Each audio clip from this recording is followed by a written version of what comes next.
திருவள்ளூர் மாவட்டம் திருத்தணியை அடுத்த பிஆர் பள்ளி பகுதியைச் சேர்ந்தவர் கூலி தொழிலாளி ராஜேந்திரன்.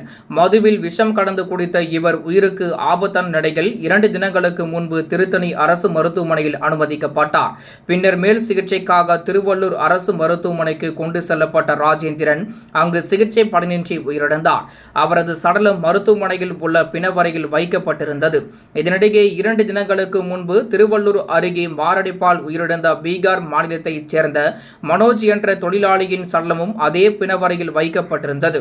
இந்நிலையில் ராஜேந்திரனின் சடலத்தை போலீசார் முன்னிலையில் மருத்துவர்கள் கொடுத்த போது அதனை பெற்றுக்கொள்ள வந்த ராஜேந்திரனின் மகன் பாரதிதாசன் அது தனது தந்தையின் சடலம் இல்லை என்று கூறி மருத்துவர்களுடன் வாக்குவாதத்தில் ஈடுபட்டார்.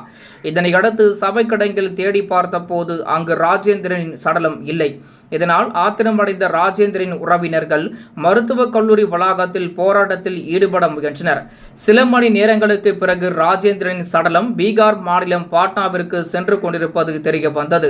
விசாரணையில் பீகார் மாநிலத்தைச் சேர்ந்த தொழிலாளியின் சடலத்திற்கு பதிலாக ராஜேந்திரன் சடலம் வழங்கப்பட்டது கண்டுபிடிக்கப்பட்டது.